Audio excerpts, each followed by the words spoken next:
Alhamdulillah nahmaduhu wa nasta'inuhu wa nastaghfiruh wa nu'minu bihi wa natawakkalu alaih.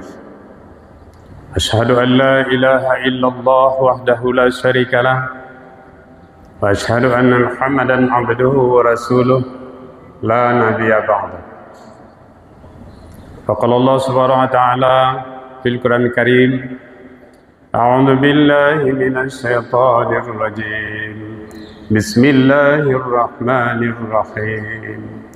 Wasari'u ila maghfiratin mir rabbikum wa jannatin 'arduha as-samawati wal ardh u'iddat lil muttaqin. Shadaqallahu adzim. Wa qala Nabi sallallahu alaihi wasallam, Man fariha bidukhuli Ramadan harramallahu jasadahu 'alan niran. Atau kama qala Rasulullah SAW.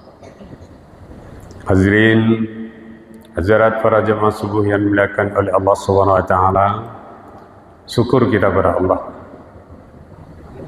Karena Allah Subhanahu wa taala masih sayang kepada kita sehingga diberi kesempatan kesehatan untuk menunaikan perintah yang mulia, yaitu salat subuh.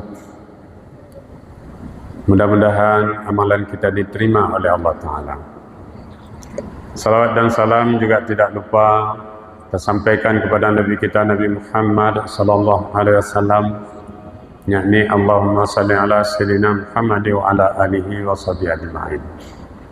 Katakan sekali kita bersalawat kepada Nabi, 10 kali Allah bersalawat rahmat kepada kita. Apalagi di bulan Ramadan ni. Ini bulan adalah yang penuh berkah, bulan yang sangat agung, bulan yang digandakan pahala oleh Allah Subhanahu wa taala.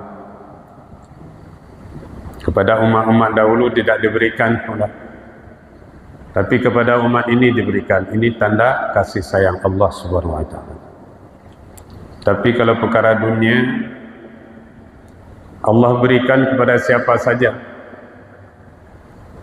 Dikatakan innallaha yu'ti dunya ma yuhibbu wa la yuhibbu. Sungguhnya Allah karunikan dunia ini kepada orang dicintai walaupun tidak dicintai. Tapi wala yu'til iman illa ma yuhibbu. Tidak diberi iman, tidak beri agama ini kecuali orang yang dicintai. Hadirin para jemaah subuh yang dimuliakan oleh Allah Subhanahu wa taala. Ini bulan Ramadan ini memang diberikan kepada kita ini yang sungguh besar nikmat dari Allah Subhanahu wa taala.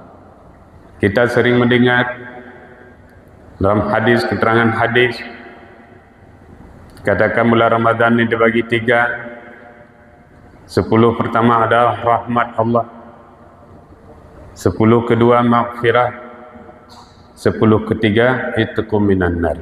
Ini paling besar mulia. Karena dikatakan kita untuk masuk surga itu bukan dengan amalan kita, tetapi dengan rahmat Allah Subhanahu wa taala. Karena kalau dengan amalan kita bandingkan surga itu tak boleh, tak bisa, tak mungkin. Ibaratnya satu contoh, kita uang 1000 perak, mau beli mobil Innova, jangankan mobil, baut pun tak dapat. Begitu juga amalan kita ini. Mau mencapai surga, bau kadang tak dapat. Untuk nengok surga pun tak dapat. Kalau kita bandingkan amalan kita dengan surga Allah Subhanahu wa taala. Cuma dengan apa kita masuk surga? Dengan rahmat Allah. Untuk mendapatkan rahmat Allah ini, itulah kita kerjakan apa yang diperintah oleh Allah, kita tinggalkan apa yang dilarang oleh Allah SWT. Maka akan mendapat rahmat Allah. Dengan rahmat Allah kita akan masuk surga Allah SWT. Mudah-mudahan kita semua bisa masuk surga. Amin. Habis itu 10 kedua. 10 kedua ini maghfirah, pengampunan dari Allah Subhanahu wa taala. Kalau dosa-dosa kita sudah diampuni, maka kita akan mudah melaksanakan perintah Allah. Karena kata alim ulama, untuk mencegah, menghindar kita untuk dari amalan-amalan agama ini karena dosa kita. Karena dosa kita. Bukan karena yang lain-lain. Bukan karena enggak puasa, enggak sahur, enggak solat berjamaah, karena gelap, mati lampu. Bukan itu semua pula. Dosa kita. Maka apabila kita lemah dalam amalan, koreksi diri kita. Apa dosa saya? Kalau kita udah kurang dosa, akan mudah beramal.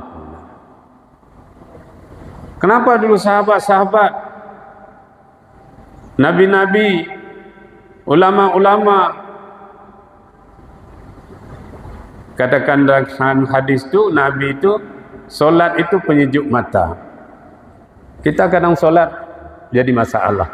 Padahal dengan solatlah akan menyelesaikan masalah kita. Dunia dan akhirat. Hadirin hadirat para jamaah subuh yang dimuliakan oleh Allah SWT, maka Allah SWT berikan ini kesempatan buat kita. Bagaimana kita minta ampun, istighfar kepada Allah, taubat kepada Allah supaya dosa kita diampuni oleh Allah. Kalau udah enggak berdosa, baru yang ketiga ini, itqum minan nar. Pembebasan daripada azab neraka. Kalau sudah bebas dari neraka, mulai kemana kita? Enggak ada tempat lain. Ke surga. Karena kita umat manusia ini beda dengan makhluk lain. Kalau makhluk lain ada awal, ada akhir. Kita manusia tidak ada awal, tidak ada akhir. Di mana akhir manusia?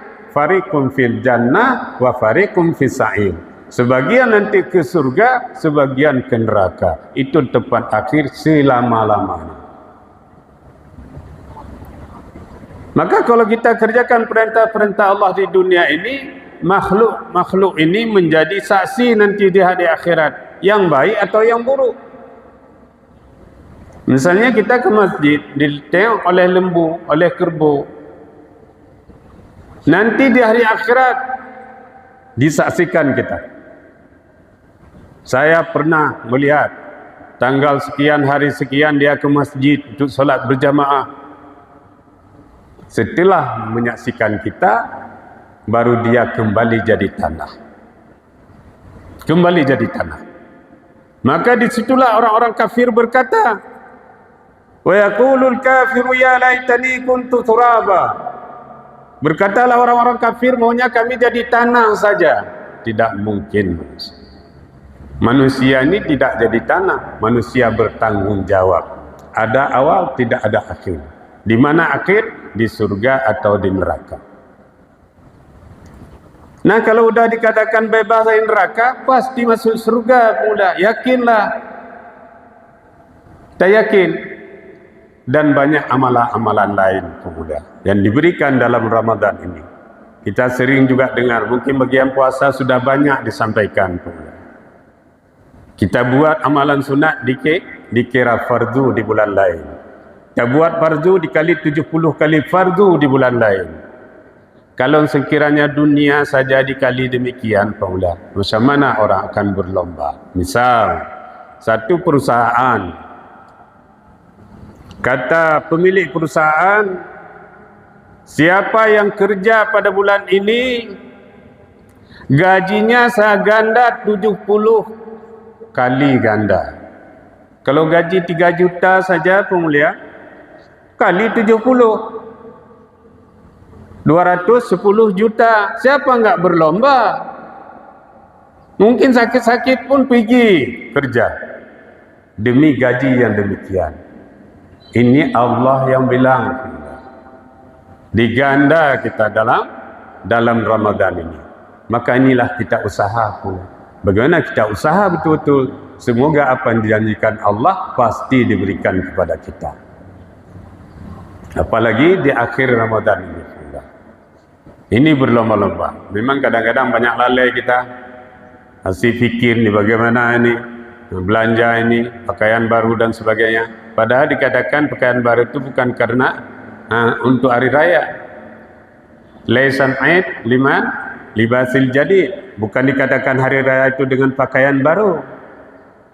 Walakin aid liman ta'atuhu tazid. Dikatakan hari raya itu adalah amalan kita, ibadah kita meningkat. Itu mempunyai. Jadi bagaimana ini kita sebagai latihan dalam Ramadan ini, bagaimana nanti habis Ramadan meningkat amalan kita maunya.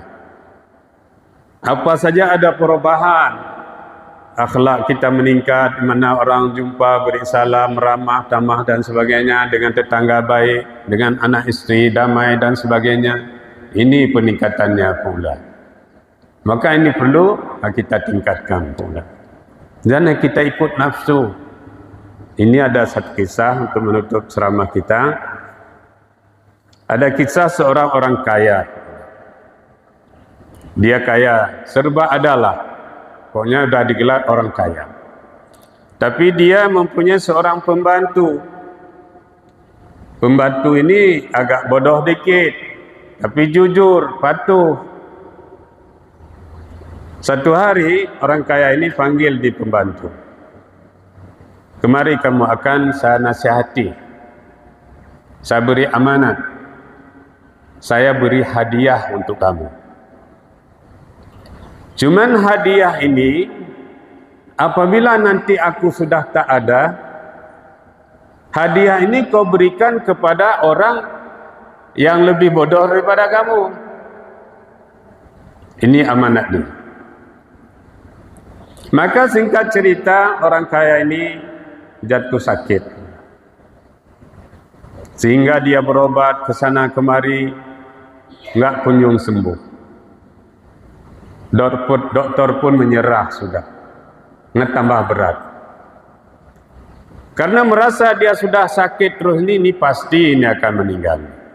Maka dipanggil lagi anak buahnya tadi, pembantunya tadi. Kemari kamu. Ini kuingatkan kembali wasiatku dulu, karena saya akan berangkat nih. Ditanya sama pembantu, kemana mau berangkat? Ada ke satu daerah, di situ semua nanti ke situ akan berangkat. Kapan Tuhan kembali? Ditanya. Tidak mungkin kembali. Karena itu menuju yang tidak ada jalan kembali lagi. Ditanya lagi sama pembantu ini. Jadi Tuhan sudah siap rumah-rumah di sana, tempat tinggal sana? Belum katanya, enggak ada. Apakah Tuhan dah persiapan makanan dan sebagainya di sana? Kenderaan dan sebagainya? Enggak ada katanya. Jadi bagaimana juga Tuhan mau berangkat ke sana kalau enggak ada persiapan? Bagaimana nanti di sana? Sedangkan di sini yang sebentar ni Tuhan semua mempersiapkan rumah besar, kenderaan banyak, makanan dan sebagainya. Semua lengkap. Bagaimana nanti ke sana? Itulah belum ada. Kata pembantu ini, kalau begitu, wasiat yang kau berikan kepada saya akan berikan kepada Tuhan. Karena Tuhan lebih bodoh daripada saya. Maka ini sesuai dengan hadis Rasulullah SAW. Al-kaisu man dana nafsahu wa amila lima ba'dal maut. Wal ajidu man atba hawaha nafsahu wa tamanna 'ala Allah. Orang cerdas itu adalah orang yang bisa mengendalikan nafsunya dan mempersiap bekal untuk sesudah mati. Orang bodoh adalah orang yang mengikuti nafsunya tapi dia berangan-angan untuk dapat rahmat Allah. Ini bodoh. Maka untuk itu hendakkan oleh Allah SWT, kita ini bukan enggak ada nafsu, tapi bagaimana nafsu ini kita kendalikan. Dalam satu hadis dikatakan, tidak sempurna iman seseorang kamu sebelum nafsumu disandar kepada agama yang saya bawa. Nah, apabila nafsu kita mengatakan koreksi, ini ada dalam agama atau tidak? Ini boleh enggak sama agama? Kalau datang nafsu kita mengatakan demikian, koreksi, ini dalam agama atau tidak? Kalau tidak, tinggalkan. Maka untuk itu dihasilkan oleh Allah SWT, bagaimana di akhir-akhir ini kita bisa mengendalikan nafsu kita dan mempersiap bekal untuk sesudah mati. Betul sudah mati ini tidak ada lain, iman dan amal kita. Maka inilah hari raya kita apabila meningkat amalan-amalan kita. Mungkin ini saja saya sampaikan pada subuh ini. Mudah-mudahan jadi peringatan buat kami dan hadirin sekalian. Subhanallah wa bihamdihi, subhanakallahumma wa bihamdika, asyhadu an la ilaha illa anta, astaghfiruka wa atubu ilaika. Assalamualaikum warahmatullahi wabarakatuh.